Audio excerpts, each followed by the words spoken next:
Pagi itu, matahari belum sepenuhnya tinggi ketika aku terbangun dari tidur yang tidak terlalu nyenyak. Jam dinding di kamar menunjukkan pukul 5:30. Suara ayam dari rumah tetangga masih terdengar samar, bercampur dengan deru motor yang sesekali melintas di jalan kecil depan rumah kami.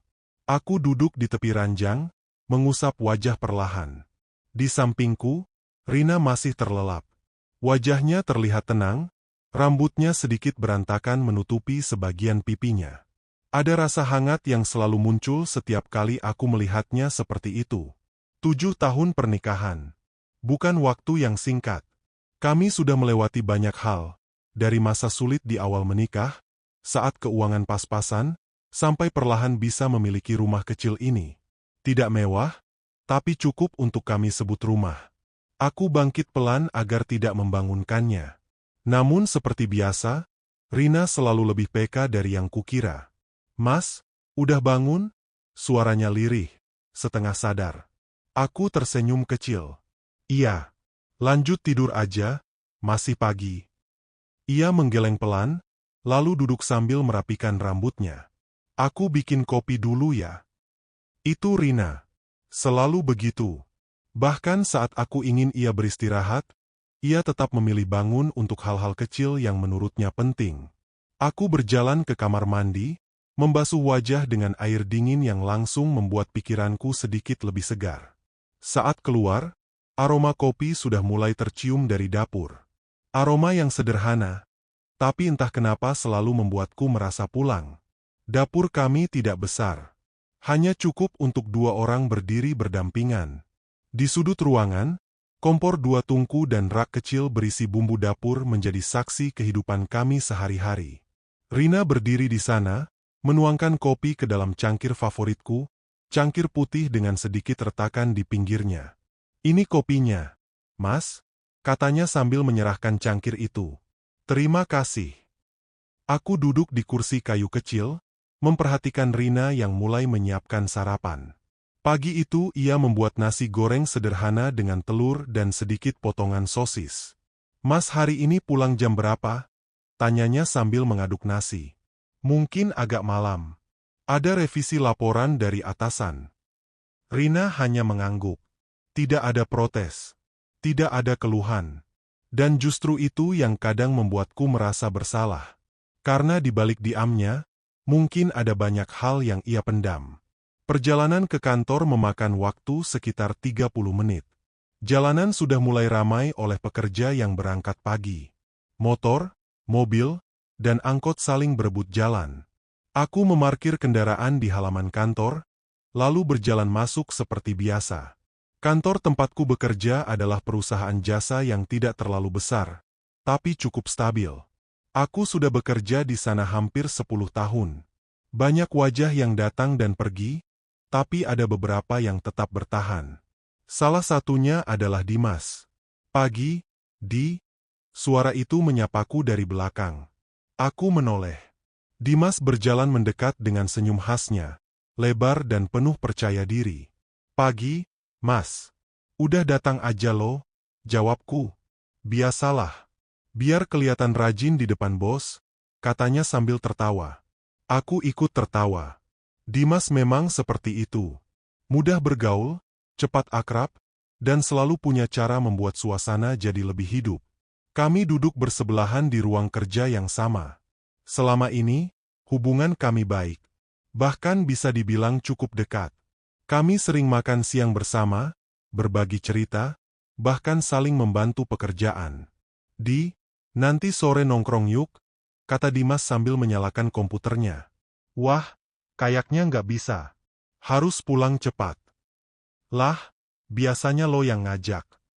Aku tersenyum tipis. "Iya, lagi pengen di rumah aja." Dimas mengangguk, lalu berkata santai, "Sekali-kali ajak gue ke rumah lo lah. Kenalan sama istri lo. Dari dulu cuma denger cerita doang." Aku terdiam sejenak. Entah kenapa, aku tidak pernah benar-benar membawa teman kantor ke rumah. Bukan karena apa-apa. Hanya saja, aku lebih suka memisahkan dunia kerja dan rumah tangga. Tapi saat itu, tanpa banyak berpikir, aku menjawab, Boleh. Sabtu aja gimana? Wajah Dimas langsung cerah. Serius? Boleh banget. Aku mengangguk. Iya. Sekalian makan di rumah. Aku tidak tahu kenapa aku mengatakan itu dengan begitu mudah. Mungkin karena aku percaya. Atau mungkin karena aku tidak pernah membayangkan sesuatu yang buruk bisa terjadi dari hal sesederhana itu. Sore harinya, saat aku pulang, Rina sudah menungguku di ruang tamu. Ia duduk sambil melipat pakaian. Mas, capek? Tanyanya. Lumayan, jawabku sambil duduk di sampingnya. Aku menatapnya sejenak, lalu berkata, Nah, Sabtu nanti aku mau ajak teman kantor ke rumah. Rina berhenti melipat pakaian. Teman kantor? Iya. Namanya Dimas. Orangnya baik. Rina tersenyum kecil. Oh, boleh. Nanti aku masak. Masak yang biasa aja nggak apa-apa. Enggak, kasihan tamunya. Jawabnya ringan. Aku hanya tersenyum melihatnya. Di momen itu, semuanya terasa begitu normal. Begitu sederhana. Begitu tenang. Aku tidak tahu bahwa keputusan kecil hari itu akan membuka pintu bagi sesuatu yang tidak pernah kubayangkan sebelumnya. Sesuatu yang perlahan akan merusak kepercayaan, menguji cinta, dan mengubah hidup kami selamanya. Hari Sabtu datang lebih cepat dari yang aku bayangkan. Sejak pagi, rumah sudah terasa berbeda. Rina bangun lebih awal dari biasanya. Bahkan ketika aku masih berguling malas di atas kasur, suara peralatan dapur sudah terdengar dari belakang rumah. Aku melirik jam. Baru pukul 5 lewat sedikit. Rajin banget, gumamku pelan. Aku bangkit dan berjalan menuju dapur. Di sana, Rina sudah sibuk. Rambutnya diikat sederhana, mengenakan daster rumah berwarna lembut. Wajahnya tampak segar, meski jelas ia belum lama bangun. Di atas meja, bahan makanan sudah tersusun rapi, ayam yang sudah dibumbui, sayuran yang sudah dipotong, dan beberapa bumbu dapur yang aromanya mulai memenuhi ruangan. Kamu dari tadi? Tanyaku. Rina menoleh sambil tersenyum. Iya. Biar nggak terburu-buru nanti. Aku bersandar di pintu dapur, memperhatikannya. Mas cuma ngajak teman biasa. Nggak usah repot-repot gini. Rina menggeleng pelan. Namanya tamu, Mas. Apalagi teman kerja Mas. Harus disambut baik. Aku tidak menjawab. Hanya tersenyum kecil. Di dalam hati, ada rasa bangga. Istriku seperti ini. Sederhana, tapi tahu bagaimana memperlakukan orang dengan baik. Aku sama sekali tidak menyadari, justru kebaikan itu yang nanti akan menjadi celah. Menjelang siang, rumah kami sudah berubah menjadi lebih hidup. Aroma ayam goreng, sambal, dan sayur tumis memenuhi setiap sudut ruangan. Meja makan kecil di ruang tengah sudah ditata rapi. Bahkan Rina sempat mengganti taplak meja dengan yang lebih bagus. Aku sendiri hanya membantu hal-hal kecil, memindahkan kursi, menyapu sedikit halaman, dan memastikan semuanya terlihat pantas. Sekitar pukul 1 siang, suara motor berhenti di depan rumah. Kayaknya sudah datang, kataku. Rina langsung merapikan bajunya dan sedikit menyentuh rambutnya, memastikan semuanya rapi. Aku berjalan keluar dan melihat Dimas berdiri di depan pagar. Ia mengenakan kemeja santai dengan celana jeans. Penampilannya rapi seperti biasa. Masuk, Mas, sapaku. Wah, rumah lo enak juga ya, katanya sambil melihat sekeliling. Aku tertawa ringan. Biasa aja, Mas. Saat kami masuk ke dalam rumah, Rina sudah berdiri di ruang tamu. Dan disitulah, untuk pertama kalinya aku melihat sesuatu yang tidak bisa langsung kujelaskan. Ini Rina, istri gue, kataku. Rina tersenyum ramah. Selamat datang, Mas Dimas. Dimas sempat terdiam sepersekian detik. Hanya sebentar. Tapi cukup untuk membuat waktu terasa sedikit melambat. Wah, akhirnya ketemu juga, jawab Dimas sambil tersenyum. Mas Ardi sering cerita, tapi ternyata aslinya lebih dari yang diceritakan. Aku langsung tertawa, menganggap itu hanya basa-basi. Rina sedikit tertunduk malu. Ah, Mas Dimas bisa aja. Namun entah kenapa, kalimat itu terasa sedikit berbeda dari sekadar pujian biasa. Aku tidak tahu kenapa, tapi ada sesuatu dalam cara Dimas memandang Rina. Lebih lama dari seharusnya. Kami duduk di ruang tamu. Obrolan ringan langsung mengalir. Dimas memang pandai membawa suasana.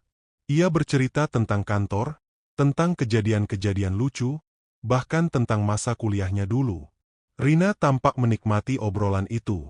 Ia beberapa kali tertawa, bahkan sesekali menanggapi dengan cerita kecil. Aku memperhatikan mereka. Awalnya aku merasa senang. Jarang sekali aku melihat Rina sehidup itu saat berbicara dengan orang lain. Mas Ardi ini di kantor serius banget. Mbak, kata Dimas. Rina langsung menoleh ke arahku. Masa sih? Di rumah malah kebalikannya. Wah, berarti gue harus sering-sering ke sini biar tahu sisi lain dia. Balas Dimas sambil tertawa. Kalimat itu ringan. Terlalu ringan, untuk sesuatu yang nanti akan jadi berat. Saat makan siang, suasana semakin hangat. Rina menyajikan semua masakan di meja.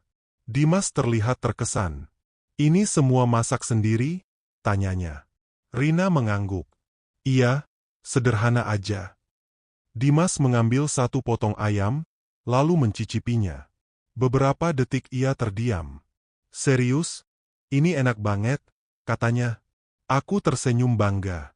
Gue bilang juga apa? Tolong ya, Di. Kalau gue sering ke sini jangan ditolak, kata Dimas setengah bercanda. Aku hanya tertawa. Datang aja. Rina ikut tersenyum. Dan tanpa kami sadari, kata-kata itu seperti undangan yang terlalu terbuka. Di tengah makan, ada satu momen kecil yang nyaris tak terlihat. Dimas meminta sambal. Boleh minta sambalnya? Katanya. Rina mengambil mangkuk sambal dan menyerahkannya. Tangan mereka sempat bersentuhan. Hanya sebentar. Sangat singkat. Tapi aku melihatnya. Aku tidak berpikir apa-apa saat itu. Hanya sekilas. Namun jika aku mengingat kembali, mungkin disitulah semuanya mulai bergerak. Perlahan. Diam-diam. Setelah makan, kami kembali ke ruang tamu. Obrolan semakin santai. Bahkan Dimas mulai bertanya hal-hal yang lebih personal. Rina kerja juga? Tanyanya. Dulu sempat, sekarang di rumah saja. Jawab Rina. Oh, pasti kadang bosan ya? Rina tersenyum tipis. Lumayan.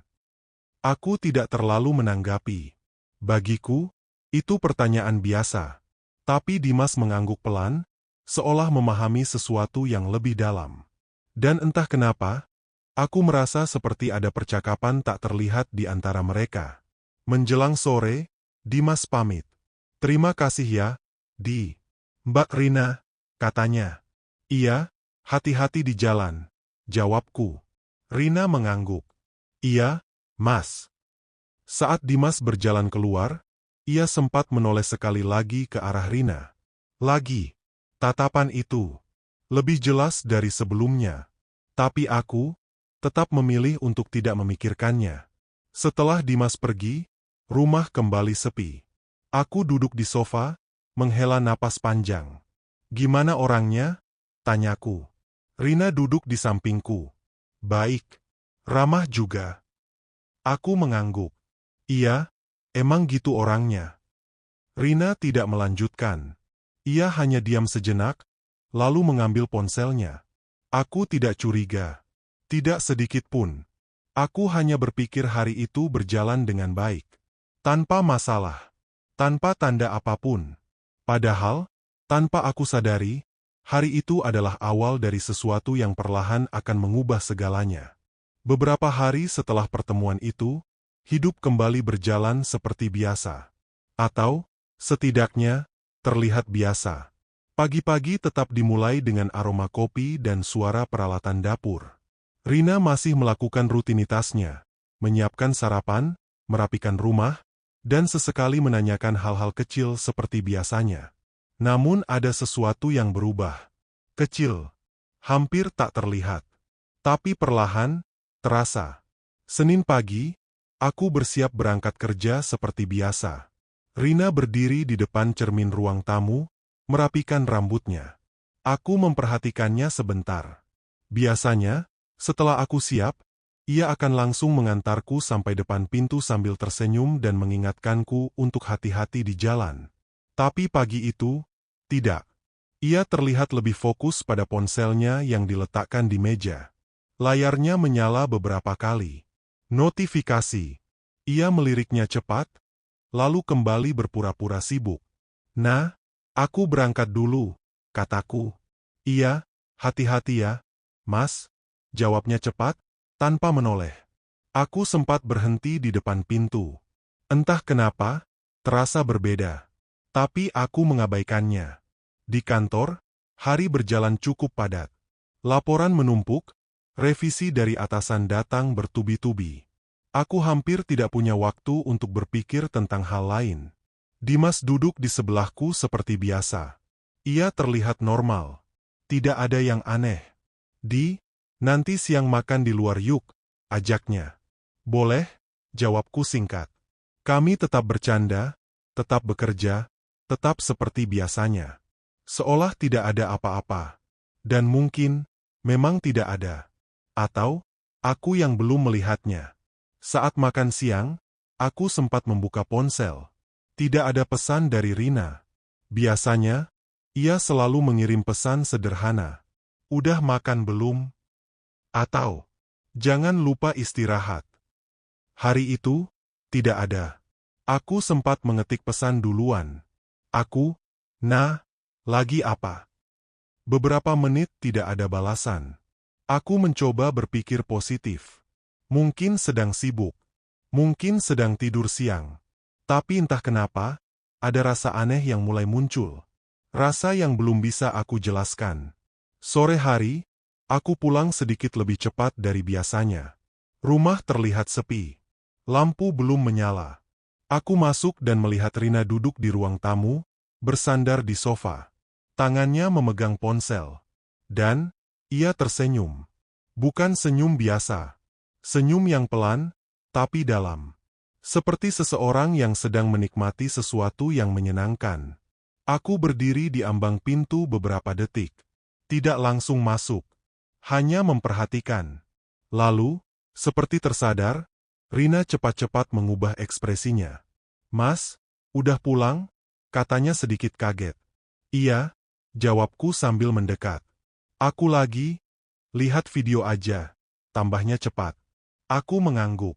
Tapi entah kenapa, aku merasa itu bukan sekadar video. Malam itu, setelah makan, kami duduk berdua di ruang tengah. TV menyala, tapi tidak benar-benar kami tonton. Rina kembali sibuk dengan ponselnya. Jarinya bergerak cepat. Mengetik. Berhenti. Menunggu. Lalu mengetik lagi. Aku melirik sekilas. Ia langsung memiringkan layar. Gerakan kecil. Tapi cukup untuk membuat dadaku terasa sedikit sesak. Chat sama siapa? Tanyaku, mencoba terdengar santai. Teman, jawabnya singkat. Teman siapa? Teman lama. Aku mengangguk pelan. Tidak melanjutkan. Tapi pikiranku mulai berjalan kemana-mana. Hari-hari berikutnya, pola itu terus berulang. Rina semakin sering memegang ponsel. Bahkan saat kami makan, saat menonton, atau saat aku sedang berbicara. Kadang ia tertawa kecil sendiri. Kadang wajahnya terlihat lebih hidup dari biasanya. Aku mulai memperhatikan detail-detail kecil. Hal-hal yang dulu tidak pernah kupikirkan.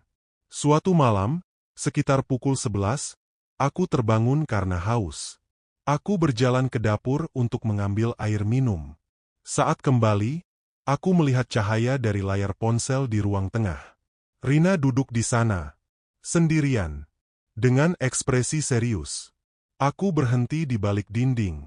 Tidak langsung masuk. Aku tidak tahu kenapa aku melakukan itu. Tapi, ada dorongan aneh dalam diriku untuk mengamati. Jarinya bergerak cepat di layar. Lalu berhenti. Menunggu. Beberapa detik kemudian, ponselnya bergetar. Ia langsung membaca. Dan, tersenyum lagi. Senyum yang sama. Senyum yang tidak pernah kulihat diberikan kepadaku belakangan ini. Dadaku terasa semakin berat. Aku akhirnya masuk ke ruang tengah. Rina langsung menoleh. Wajahnya berubah. Sedikit terkejut. "Kok belum tidur?" tanyanya. "Minum," jawabku singkat. Aku duduk di sampingnya. Ia langsung mengunci layar ponselnya. Terlalu cepat. Terlalu jelas. Kami duduk dalam diam beberapa detik. Aku ingin bertanya. Ingin memastikan. Tapi sesuatu menahanku. Mungkin, rasa takut. Takut kalau jawabannya bukan yang ingin ku dengar. Malam berikutnya, hal yang sama terjadi lagi. Dan lagi. Dan lagi. Sampai akhirnya, aku tidak bisa lagi mengabaikannya. Puncaknya terjadi di satu malam yang sunyi. Rina tertidur lebih dulu di kamar. Aku masih terjaga. Entah kenapa, pikiranku tidak tenang. Aku menatap ponsel Rina yang tergeletak di meja samping tempat tidur. Layar hitam. Diam. Tapi terasa seperti menyimpan sesuatu. Aku menelan ludah. Tanganku bergerak perlahan. Mengambil ponsel itu. Jantungku mulai berdetak lebih cepat. Sangat cepat. Seolah aku sedang melakukan sesuatu yang tidak seharusnya. Padahal, aku hanya ingin tahu. Hanya ingin memastikan. Apakah semua ini hanya perasaanku saja? Atau memang ada sesuatu yang disembunyikan? Tiba-tiba, ting! Notifikasi muncul di layar. Layar menyala. Dan di sana, tertulis satu nama. Nama yang membuat seluruh tubuhku terasa dingin. Dimas. Pesannya singkat. "Udah tidur?" Aku membeku. Tanganku gemetar. Dunia terasa berhenti sejenak. Semua potongan kejadian, tatapan itu, senyuman itu, perubahan sikap Rina, seakan menyatu menjadi satu jawaban yang selama ini tidak ingin kuakui. Aku menatap layar itu lama. Sangat lama. Seolah berharap tulisan itu berubah. Seolah berharap ini hanya salah paham. Tapi tidak. Itu nyata. Dan untuk pertama kalinya, aku merasa sesuatu yang selama ini kupercaya sepenuhnya. Mulai retak. Perlahan. Tapi pasti. Sejak malam itu, tidak ada lagi yang benar-benar terasa sama. Nama itu, Dimas, terus terngiang di kepalaku. Pesan singkat itu mungkin terlihat biasa bagi orang lain. "Udah tidur?" Tapi bagiku, itu seperti pintu kecil yang terbuka, memperlihatkan sesuatu yang selama ini tersembunyi. Dan yang lebih menyakitkan, aku tahu, itu baru awal. Aku tidak langsung membangunkan Rina malam itu. Aku hanya meletakkan kembali ponselnya dengan hati-hati. Seolah-olah tidak terjadi apa-apa. Seolah-olah aku tidak melihat apapun. Tapi di dalam kepalaku, semuanya kacau.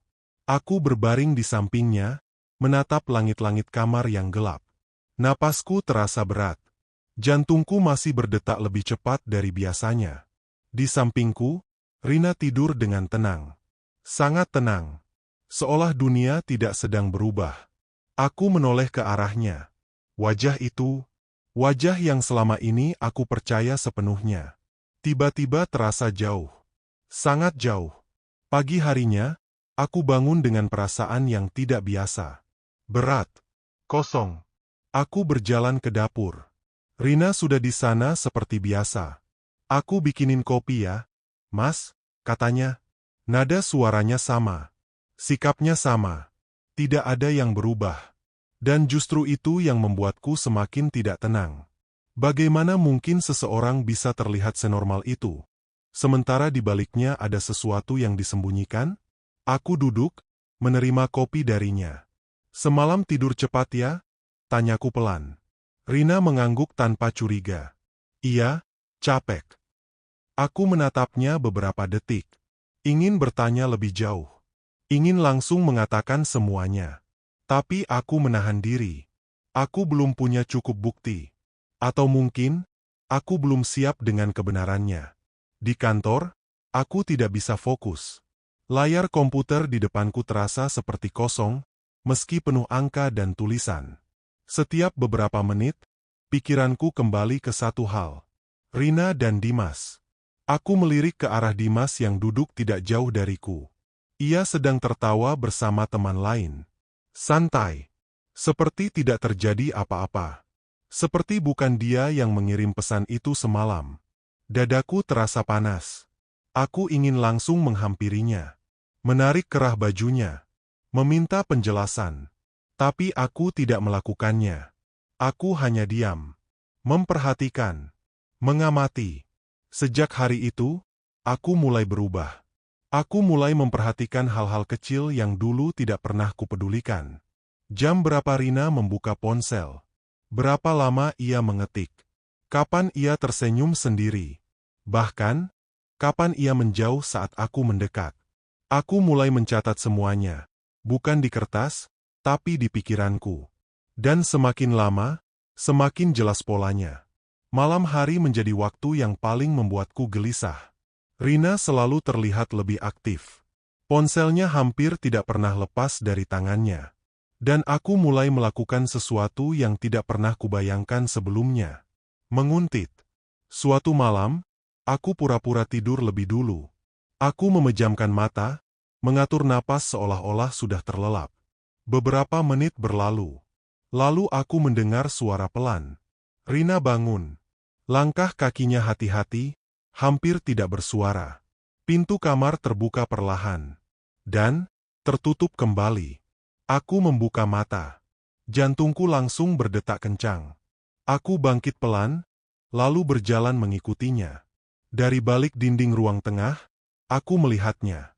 Rina duduk di sofa, sendirian, dengan ponsel di tangannya. Cahaya dari layar menerangi wajahnya. Dan lagi-lagi, senyum itu muncul. Senyum yang sama. Senyum yang kini terasa bukan lagi milikku. Aku berdiri di sana cukup lama. Tidak masuk. Tidak menyapa. Hanya melihat. Seperti orang asing di rumah sendiri. Aku kembali ke kamar tanpa diketahui. Berbaring. Menatap kosong. Perasaan itu semakin jelas sekarang. Ini bukan sekadar kecurigaan. Ini, kenyataan yang sedang perlahan terbuka. Keesokan harinya, aku mulai berani mengambil langkah lebih jauh.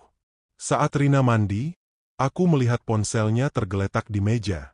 Tanganku kembali gemetar saat mengambilnya. Aku membuka layar. Beruntung, tidak dikunci. Atau mungkin, memang ia tidak menyangka aku akan sejauh ini. Aku membuka aplikasi pesan. Dan di sana, nama itu lagi. Dimas. Aku menarik napas dalam. Lalu, membuka percakapan itu. Pesan-pesan itu muncul satu persatu. Bukan lagi sekadar, udah tidur. Tapi lebih dari itu. Lebih dalam. Lebih dekat. Dimas, kemarin enak yang ngobrol sama kamu. Rina, iya, aku juga ngerasa nyaman. Dimas, kamu beda dari yang lain. Rina, jangan gitu. Tanganku semakin dingin. Aku terus menggulir.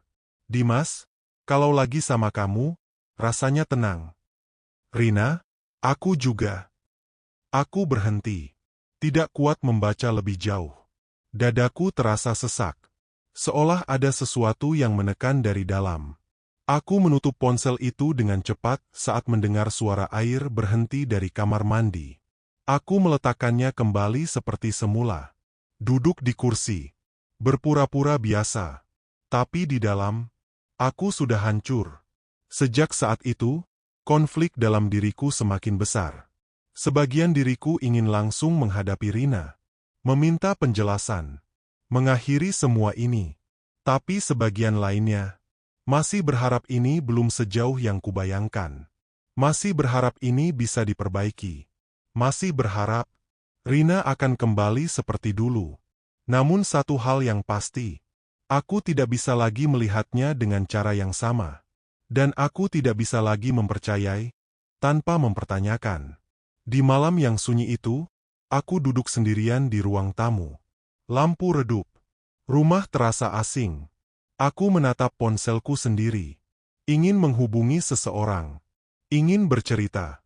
Tapi tidak tahu harus ke siapa. Karena ini bukan sekadar masalah.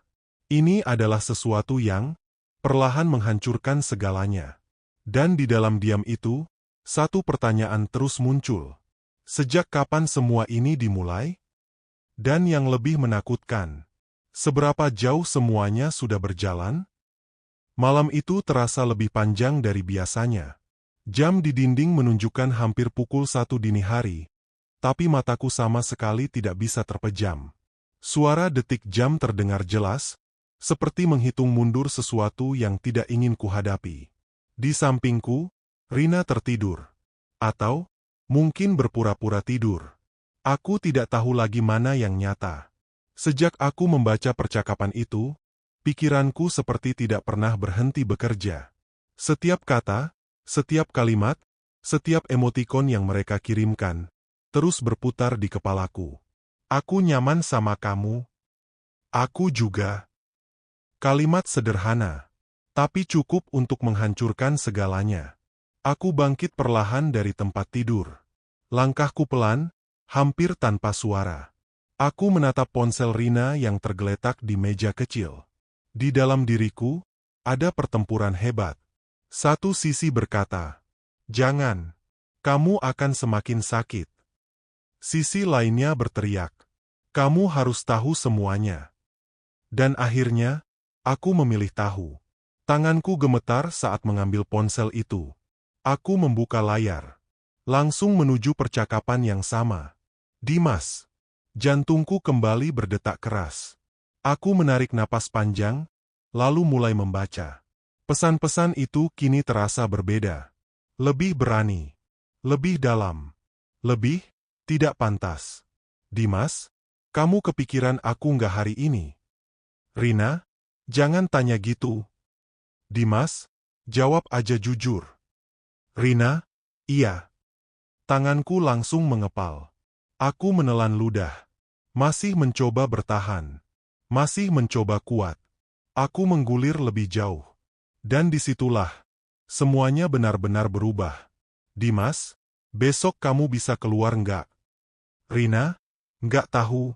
Mas Ardi biasanya pulang sore." "Dimas, kita ketemu bentar aja.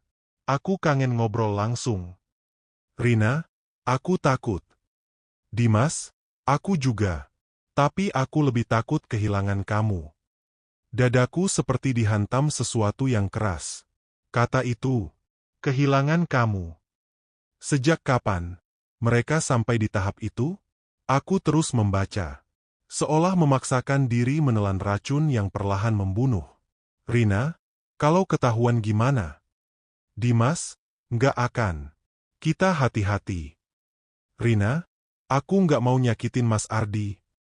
"Dimas, aku juga nggak mau kamu terus pura-pura bahagia." Aku langsung berhenti. Pura-pura bahagia? Kalimat itu menusuk lebih dalam dari yang lain. Selama ini, semua yang kulihat, hanya pura-pura. Tanganku mulai dingin. Napas terasa berat. Tapi aku belum selesai. Masih ada yang harus kulihat. Masih ada yang harus kupastikan. Aku menggulir ke pesan terbaru. Dan di sanalah, bukti yang tidak bisa lagi kubantah. "Dimas, besok jam 2 siang, di kafe yang kemarin aku bilang." "Rina, iya." "Dimas, aku tunggu." "Rina, jangan lama-lama ya." "Dimas, aku pengen lihat kamu." Aku membeku. Semua suara di sekitarku seolah hilang. Yang tersisa hanya detak jantungku sendiri. Keras. Cepat. Menyakitkan. Besok, jam 2 siang. Mereka akan bertemu. Bukan lagi sekadar chat. Bukan lagi sekadar kata-kata. Tapi nyata. Di dunia yang sama. Di tempat yang sama. Aku menutup ponsel itu perlahan. Tanganku masih gemetar. Aku duduk di tepi tempat tidur. Menunduk. Mencoba memahami semuanya. Tapi tidak bisa. Tidak ada yang masuk akal. Aku menoleh ke arah Rina. Ia masih tertidur. Wajahnya tenang. Sangat tenang. Seolah tidak ada yang salah. Seolah tidak ada yang sedang hancur. "Apa yang sebenarnya kamu cari?" Gumamku pelan. Tidak ada jawaban. Hanya diam. Dan kesunyian yang semakin menekan. Pagi harinya, aku bangun dengan satu keputusan. Aku tidak akan langsung konfrontasi. Belum. Aku ingin melihatnya sendiri. Dengan mataku sendiri. Aku ingin memastikan seberapa jauh semuanya sudah berjalan. Mas, nanti pulang jam berapa? Tanya Rina seperti biasa. Aku menatapnya beberapa detik. Lalu menjawab, mungkin agak sore. Ia mengangguk. Tidak tahu bahwa hari itu aku tidak benar-benar akan ke kantor. Siang hari, aku berada di dalam mobil. Parkir tidak jauh dari kafe yang disebutkan dalam chat. Jam di dashboard menunjukkan pukul 13.47. Tanganku menggenggam setir dengan erat. Keringat dingin mulai muncul. Setiap detik terasa seperti menit. Setiap menit terasa seperti jam. Lalu, pukul 13.59. Aku melihatnya. Rina turun dari ojek online. Mengenakan pakaian yang jarang ia pakai di rumah. Lebih rapi. Lebih berbeda. Hatiku langsung jatuh. Beberapa menit kemudian, Dimas datang. Ia berjalan mendekat. Dan mereka saling tersenyum. Bukan senyum biasa. Bukan senyum teman. Tapi sesuatu yang terlalu dalam. Terlalu dekat. Aku tidak keluar dari mobil. Tidak mendekat. Tidak berteriak. Aku hanya duduk di sana. Melihat semuanya. Dalam diam. Dan di saat itu, semua harapan yang tersisa hancur. Sepenuhnya. Aku tidak ingat bagaimana aku pulang hari itu. Yang kuingat hanya satu. Gambar mereka berdua di depan kafe itu terus terulang di kepalaku. Rina yang tersenyum. Dimas yang menatapnya dengan cara yang tidak pernah lagi ia tunjukkan padaku. Aku menggenggam setir terlalu kuat. Rasanya seperti ada sesuatu di dalam dadaku yang pecah, tapi tidak mengeluarkan suara. Rumah terasa sunyi saat aku masuk. Jam menunjukkan pukul 4:30 sore. Aku duduk di ruang tamu. Tidak menyalakan lampu. Tidak menyalakan TV. Hanya duduk, menunggu. Menunggu seseorang yang selama ini kupanggil istri. Waktu berjalan lambat. Setiap detik terasa menyiksa.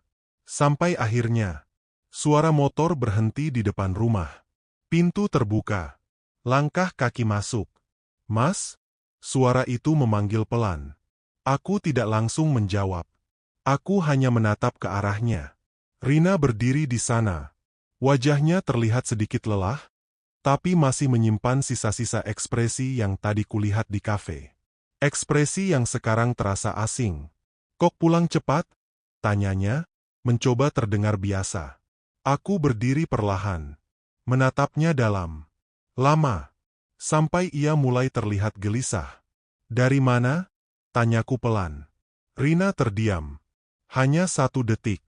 Tapi cukup. Dari rumah Busari, jawabnya. Bohong. Dan aku tahu itu. Aku mengeluarkan ponselnya dari saku. Meletakkannya di meja. Pelan. Tapi cukup keras untuk membuat suasana berubah. Apa ini? Kataku. Rina menatap ponsel itu. Lalu menatapku. Wajahnya mulai pucat. Aku tanya sekali lagi. Suaraku mulai bergetar, bukan karena lemah, tapi karena menahan sesuatu yang sudah terlalu penuh. Kamu dari mana? Rina membuka mulutnya. Tapi tidak ada suara yang keluar. Air matanya mulai menggenang. Aku tidak bisa menahan lagi. Dari mana? Rina? Suaraku akhirnya pecah. Ia terkejut. Air matanya langsung jatuh. Aku, suaranya gemetar. Kafe itu, Rina, aku membentak. Jam 2 siang. Sama siapa kamu? Rina langsung menutup mulutnya. Tubuhnya mulai bergetar. Ia tahu. Aku tahu. Tidak ada lagi yang bisa disembunyikan. Aku tertawa kecil. Tawa yang kosong. Masih mau bohong? Rina menggeleng cepat. Air matanya semakin deras. Mas, aku bisa jelasin. Jelasin apa? Aku memotong. Semua udah jelas. Aku lihat sendiri. Kalimat itu membuatnya runtuh. Ia jatuh terduduk di lantai. Menangis. Aku nggak niat. Mas, aku beneran nggak niat, katanya di sela tangis. Nggak niat? Aku mengulang dengan nada tidak percaya. Chat itu? Ketemu diam-diam? Itu nggak niat. Rina menggeleng terus. Seolah dengan begitu semuanya bisa kembali seperti semula. Aku berjalan mondar-mandir. Tanganku mengepal. Dadaku naik turun. Sejak kapan? Tanyaku akhirnya. Rina tidak langsung menjawab. Sejak kapan? Bentakku lagi. Ia terisak. Setelah dia ke sini. Duniaku seakan berhenti lagi. Hari itu. Hari yang kupikir biasa. Ternyata, awal dari semuanya. Apa yang kamu cari, Rina? Suaraku kali ini lebih pelan. Lebih dalam. Lebih sakit. Rina menunduk. Perhatian? Jawabnya hampir tidak terdengar. Aku terdiam. Sejenak. Perhatian? Ulangku. Air matanya jatuh tanpa henti. Mas sibuk terus, pulang capek. Aku ngerasa sendirian. Setiap kata yang ia ucapkan terasa seperti pisau. Bukan karena aku tidak tahu, tapi karena aku tidak pernah menyangka itu akan membawanya sejauh ini. Tapi itu alasan kamu selingkuh. Suaraku mulai dingin. Rina langsung menggeleng. Aku nggak mikir sejauh itu. Awalnya cuma ngobrol, terus, nyaman. Nyaman. Kata itu lagi. Kata yang sekarang terasa begitu menyakitkan. Terus sekarang, tanyaku. Kamu sayang sama dia? Rina diam. Dan diam itu, lebih menyakitkan dari jawaban apapun. Aku tanya lagi, suaraku bergetar. Kamu sayang sama dia? Iya. Akhirnya ia berteriak sambil menangis. Dan disitulah, semuanya benar-benar hancur. Aku mundur selangkah. Seperti kehilangan pijakan. Seperti dunia di bawah kakiku runtuh. Aku menatapnya. Wanita yang selama ini kucintai. Yang kupercaya. Yang kuanggap rumah. Dan sekarang, mengaku mencintai orang lain. Aku tertawa lagi. Lebih keras. Lebih pahit. 7 tahun, Rina, kataku pelan. 7 tahun kita bareng. Ia hanya menangis. Tidak berani menatapku. Apa kurangnya aku? Tanyaku. Tidak ada jawaban. Hanya suara tangis. Jawab, Rina. Aku nggak tahu, katanya lemah.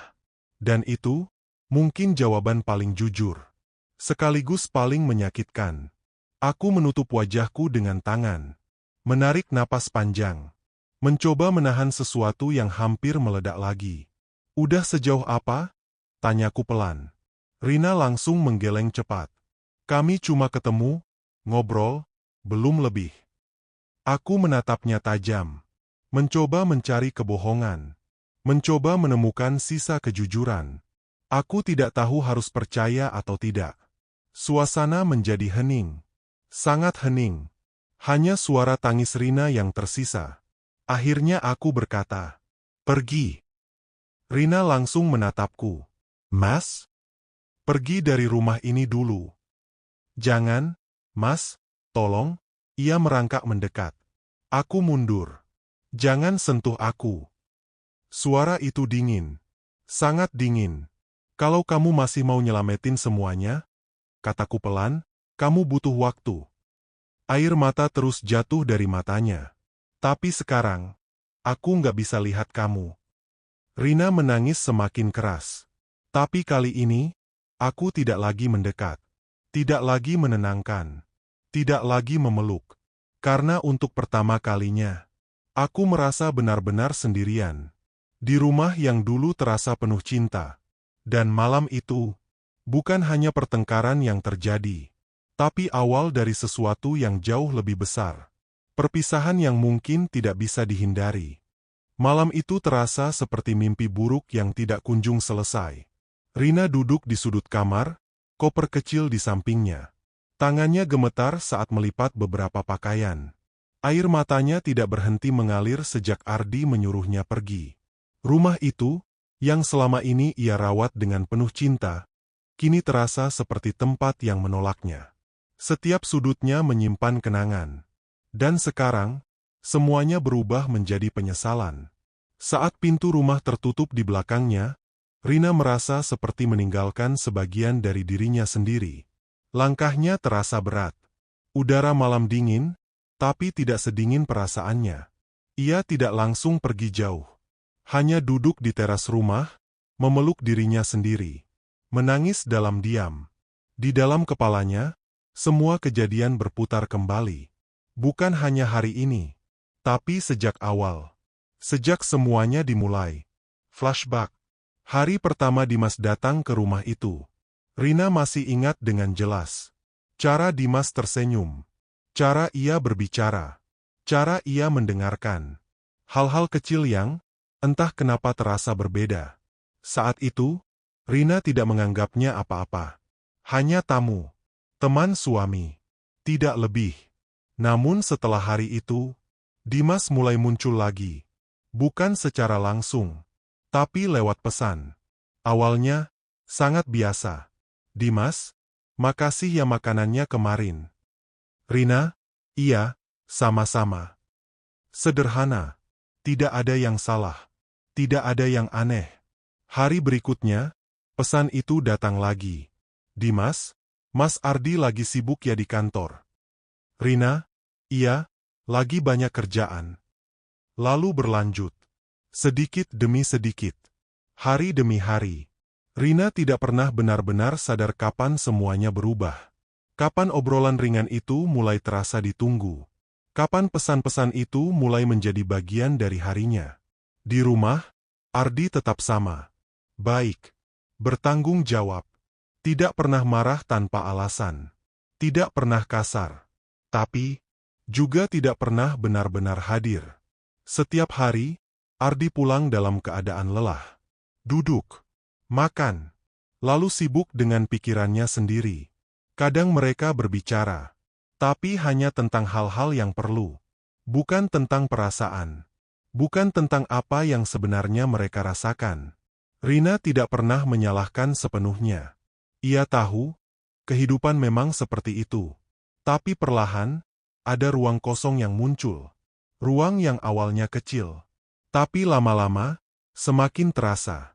Dan di saat itulah Dimas datang. Dengan cara yang berbeda. Flashback berlanjut. Lagi ngapain? Pesan Dimas suatu malam. Rina ragu membalas. Tapi akhirnya ia mengetik. Lagi nonton. Balasan datang cepat. Sendirian? Rina menatap layar cukup lama sebelum menjawab. Iya. Percakapan itu berlanjut. Lebih panjang. Lebih personal. Dimas mulai bertanya hal-hal yang tidak pernah Ardi tanyakan. Tentang perasaannya. Tentang kesehariannya. Tentang hal-hal kecil yang selama ini tidak pernah dianggap penting.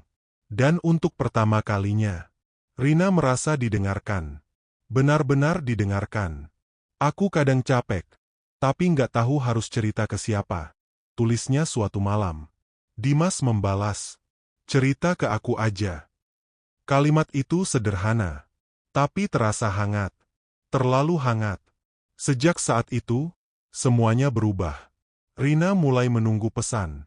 Mulai tersenyum sendiri. Mulai merasa, tidak sendirian lagi. Tapi aku salah, bisik Rina di teras rumah.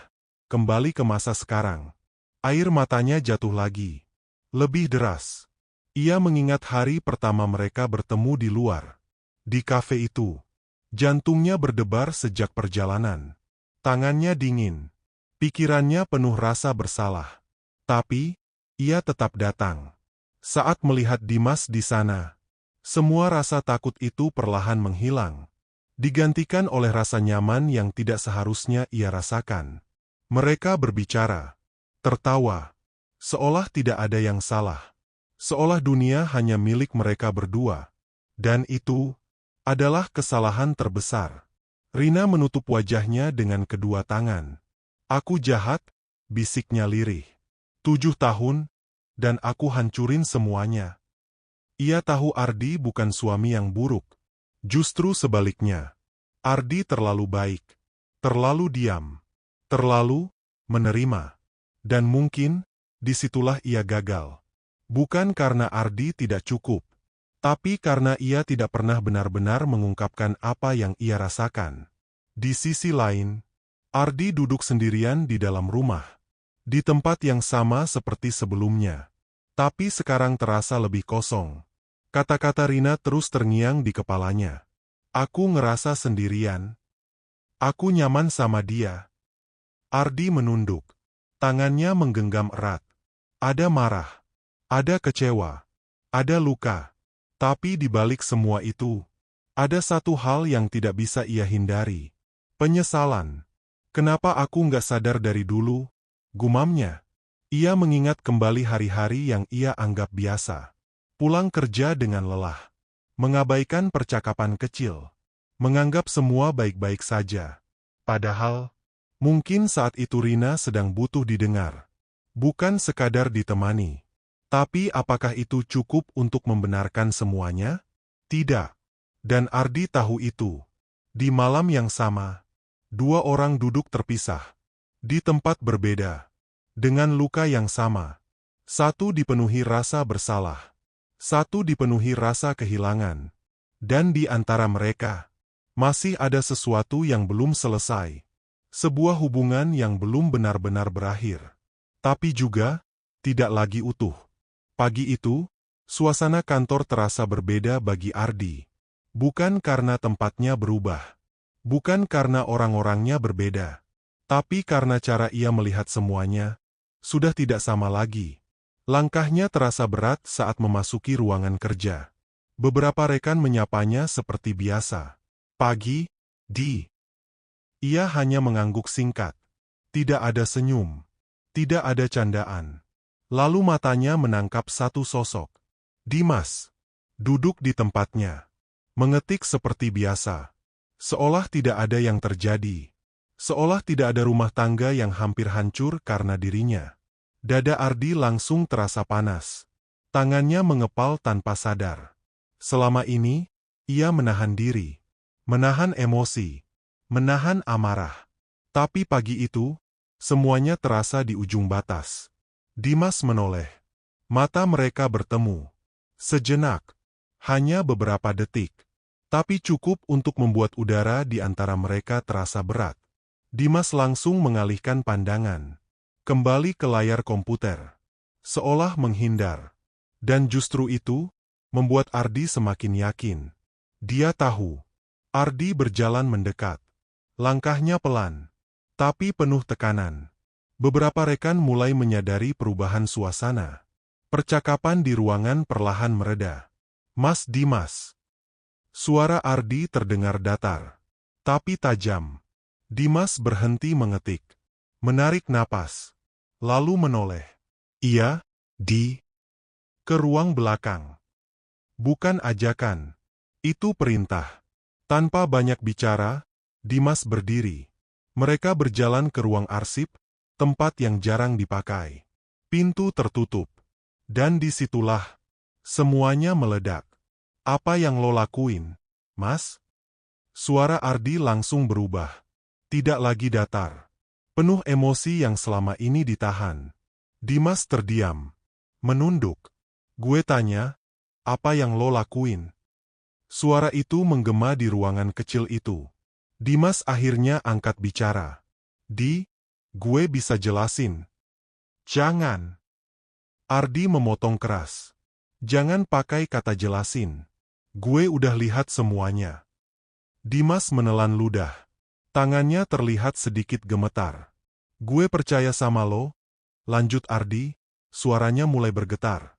Gue bawa lo ke rumah gue kenalin lo ke istri gue. Setiap kata terasa berat, penuh luka. Tapi lo, Ardi mendekat, malah ngambil semuanya dari belakang. Dimas mengangkat wajahnya. Ada sesuatu yang berbeda di matanya. Bukan hanya rasa bersalah.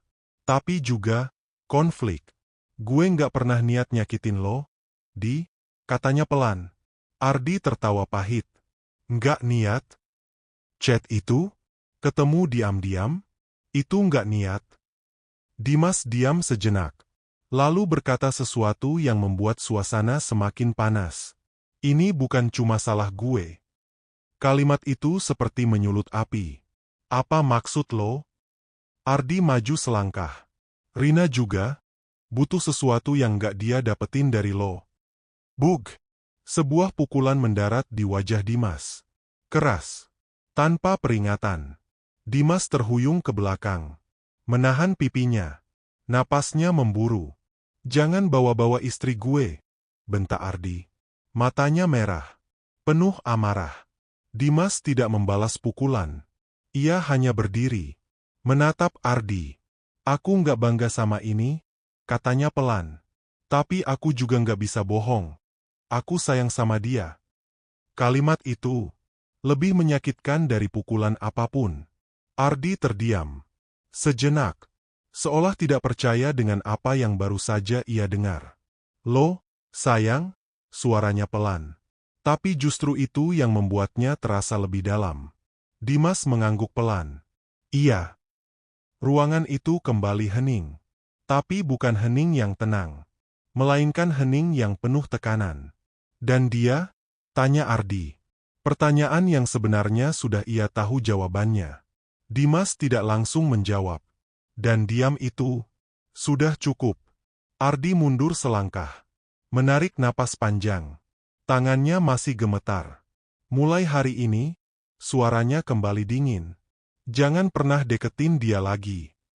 Dimas mengangkat kepala. Aku nggak bisa janji itu. Ardi langsung menatap tajam. Apa? Kalau dia masih mau ketemu aku, lanjut Dimas pelan. Aku nggak akan nolak. Untuk kedua kalinya, amarah Ardi hampir meledak lagi. Tapi kali ini, ia menahan diri. Ia hanya tersenyum tipis. Senyum yang dingin. Kosong. Berarti jelas ya, katanya pelan. Lo bukan cuma pengkhianat. Lo juga pengecut. Dimas tidak menjawab. Ardi berjalan ke pintu. Berhenti sejenak. Tanpa menoleh, ia berkata, kalau sampai gue lihat lo dekat lagi sama dia, gue nggak akan diam. Pintu terbuka. Lalu tertutup keras. Di luar, suasana kantor kembali seperti biasa. Tapi bagi Ardi, tidak ada lagi yang biasa. Hari itu, sesuatu berubah. Bukan hanya hubungan, tapi juga dirinya. Ia tidak lagi hanya seorang suami yang disakiti, tapi seseorang yang harus membuat keputusan. Dan untuk pertama kalinya, ia mulai mempertimbangkan sesuatu yang selama ini tidak pernah ia bayangkan. Kehilangan. Rumah itu masih sama. Tidak ada yang berubah. Sofa masih di tempatnya. Meja makan masih tertata rapi. Cangkir kopi masih tersimpan di rak yang sama. Tapi entah kenapa, semuanya terasa kosong. Ardi duduk sendiri di ruang tamu.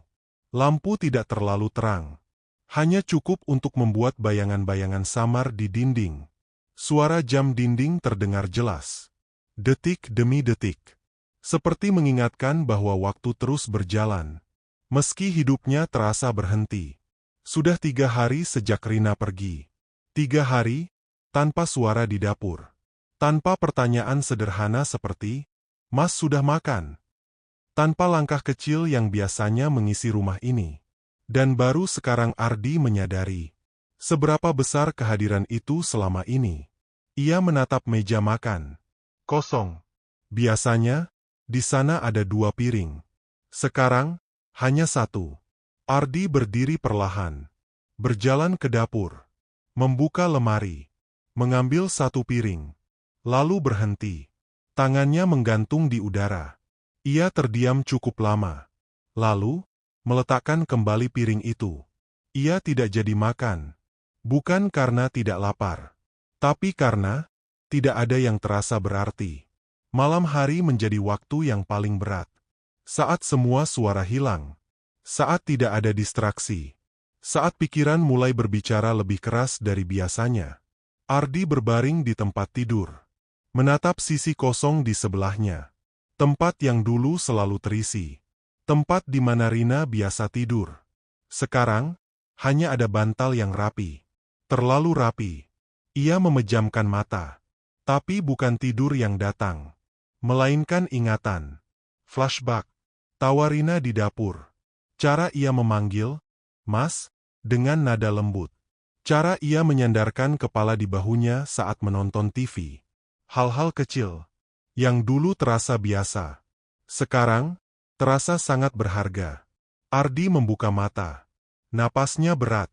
Ternyata, sesepi ini ya, gumamnya pelan. Di sisi lain kota, Rina juga tidak dalam keadaan yang lebih baik. Ia tinggal sementara di rumah temannya. Sebuah kamar kecil dengan jendela menghadap jalan. Lampunya terang, tapi hatinya gelap. Ia duduk di tepi kasur, memegang ponselnya. Nama Ardi masih ada di sana. Tidak dihapus, tidak diblokir. Hanya, tidak berani dihubungi. Jarinya sempat mengetik, "Mas." Lalu dihapus. Diketik lagi, "Maaf." Dihapus lagi. Air matanya jatuh. Satu persatu. Tanpa suara. Ia mengingat kembali semuanya. Rumah itu. Rutinitas itu. Kehangatan yang dulu ia anggap biasa. Dan sekarang, semuanya terasa jauh. Sangat jauh. Dimas sempat menghubunginya. Beberapa kali. Pesan masuk. Panggilan tak terjawab. "Dimas, kamu nggak apa-apa?" "Dimas, aku di sini kalau kamu butuh." Rina membaca, tapi tidak membalas. Untuk pertama kalinya, ia merasa ragu. Apakah ini benar yang ia inginkan? Apakah rasa nyaman itu sebanding dengan semua yang hilang? Ia menutup wajahnya, menangis lebih keras, tapi tetap tanpa suara. Kembali ke Ardi. Hari-hari di kantor juga berubah. Ia menjadi lebih pendiam, lebih dingin, lebih jauh dari semua orang. Dimas tidak lagi duduk di dekatnya. Mereka seperti dua orang asing. Tidak ada sapaan, tidak ada tatapan. Hanya jarak. Beberapa rekan mulai bertanya, "Lo kenapa, Di?" Ia hanya menjawab singkat, "Lagi capek." Tapi sebenarnya, bukan capek, melainkan hancur. Suatu sore, Ardi pulang lebih cepat. Langit terlihat mendung. Udara terasa berat. Ia duduk di teras rumah. Tempat yang dulu jarang ia tempati. Tempat di mana sekarang terasa lebih jujur daripada dalam rumah. Ia menatap jalan. Orang-orang lewat. Kendaraan berlalu. Hidup terus berjalan. Tapi di dalam dirinya, semuanya masih berhenti. Kalau waktu bisa diulang, gumamnya pelan. Ia menunduk. Tangannya saling menggenggam. Apa aku akan melakukan hal yang berbeda? Tidak ada jawaban. Hanya angin sore yang lewat pelan. Malam itu, untuk pertama kalinya, Ardi menangis. Bukan karena marah. Bukan karena kecewa. Tapi karena kehilangan. Dan di tempat lain, Rina juga menangis. Dengan alasan yang sama. Dua orang. Dua tempat. Satu rasa. Kesepian. Dan di titik itu, mereka berdua sampai pada satu hal. Tidak ada yang benar-benar menang. Yang ada hanya kehilangan. Dengan bentuk yang berbeda. Pagi itu terasa berbeda. Bukan karena matahari yang lebih terang. Bukan karena udara yang lebih segar. Tapi karena, untuk pertama kalinya setelah semua yang terjadi, Ardi bangun dengan satu hal yang jelas di pikirannya. Ia harus memutuskan. Sudah hampir 1 minggu sejak Rina pergi. Rumah masih sepi. Tapi rasa sesak itu tidak lagi sekuat hari-hari sebelumnya. Bukan karena sembuh. Tapi karena lelah. Lelah merasa hancur. Lelah bertanya tanpa jawaban. Ardi duduk di ruang tamu. Ponselnya ada di tangan. Layar terbuka pada satu nama. Rina. Ia menatapnya lama. Jarinya bergerak pelan. Berhenti. Lalu akhirnya, menekan tombol panggil. Nada sambung terdengar. 1 kali. 2 kali. 3 kali. "Mas." Suara itu akhirnya terdengar. Pelan. Ragu. Penuh perasaan. Ardi menutup mata sejenak. Menarik napas panjang. "Kita ketemu," katanya singkat. Tidak ada banyak kata. Tidak ada basa-basi. Karena mereka tahu, ini bukan pertemuan biasa. Sore hari, tempat yang mereka pilih sederhana. Sebuah taman kecil di pinggir kota. Tempat yang dulu pernah mereka datangi saat awal menikah. Rina datang lebih dulu. Duduk di bangku kayu. Tangannya saling menggenggam. Gelisah. Saat Ardi datang, langkahnya pelan. Tidak terburu-buru. Tidak juga ragu. Hanya tenang. Mata mereka bertemu. Untuk pertama kalinya, sejak semua itu terjadi, Rina langsung berdiri. Air matanya hampir jatuh. Mas. Ardi hanya mengangguk kecil. Duduk aja, katanya. Mereka duduk berdampingan. Tapi tidak terlalu dekat. Ada jarak. Dan jarak itu terasa sangat nyata. Beberapa detik berlalu tanpa kata.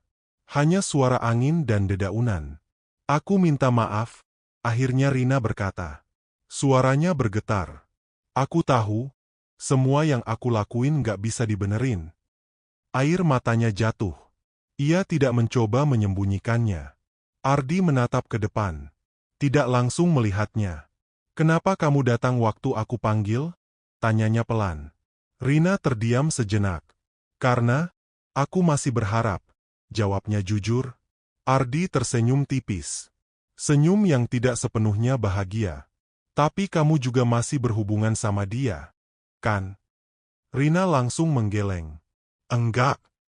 Aku sudah berhenti. Ardi menoleh. Menatapnya dalam. Kenapa? Pertanyaan itu sederhana. Tapi berat. Rina menunduk. Karena aku sadar, suaranya lirih. Yang aku kejar itu bukan dia. Ia mengangkat wajahnya. Menatap Ardi. Tapi, sesuatu yang aku kehilangan di rumah. Ardi diam. Mendengarkan. Aku salah, Mas, lanjutnya. Harusnya aku ngomong, bukan cari ke orang lain. Angin berhembus pelan. Membawa keheningan di antara mereka. Kalau aku kasih kesempatan, kata Ardi perlahan. Apa yang beda? Rina langsung menjawab. Aku akan jujur. Aku akan bicara. Aku akan berusaha benerin semuanya. Ardi menunduk. Tangannya saling menggenggam. Mas, suara Rina semakin pelan. Aku tahu aku nggak pantas minta ini. Tapi kalau masih ada sedikit aja kesempatan. Ia tidak melanjutkan. Karena ia tahu, kata-kata tidak selalu cukup. Ardi menghela napas panjang. Lalu berkata, aku masih sayang kamu. Rina langsung menangis. Lebih keras. Tapi Ardi belum selesai. Tapi, satu kata itu membuat semuanya berhenti. Aku juga nggak bisa lupa apa yang kamu lakuin. Rina menutup mulutnya. Menahan tangis. Aku sudah coba, lanjut Ardi. Coba ngerti, coba maafin, bahkan coba nyalahin diri sendiri. Ia menatap Rina. Tapi setiap aku ingat kamu sama dia. Suaranya melemah. Aku hancur lagi. Air mata akhirnya jatuh dari mata Ardi. Untuk kedua kalinya. Jadi, gimana, Mas? Tanya Rina dengan suara hampir putus. Ardi diam lama. Sangat lama. Seolah memilih di antara dua hal yang sama-sama menyakitkan. Lalu akhirnya, ia berkata pelan. Kita selesai. Dunia Rina seperti berhenti. Mas, suaranya pecah. Aku nggak benci kamu, lanjut Ardi cepat. Aku cuma nggak bisa lagi jadi orang yang sama setelah ini. Rina menangis. Tidak bisa menahan. Ardi berdiri. Menatapnya untuk terakhir kali. Terima kasih. Untuk 7 tahun itu. Kalimat itu sederhana. Tapi terasa seperti penutup dari segalanya. Rina tidak mengejarnya. Tidak memohon lagi. Ia hanya duduk di sana. Menangis. Dengan kesadaran. Ini benar-benar akhir. Ardi berjalan menjauh. Langkahnya berat. Tapi tidak berhenti. Langit sore mulai gelap. Angin berhembus lebih dingin. Dan untuk pertama kalinya, Mereka berdua berjalan ke arah yang berbeda. Bukan karena tidak saling mencintai lagi, tapi karena tidak semua yang rusak bisa diperbaiki.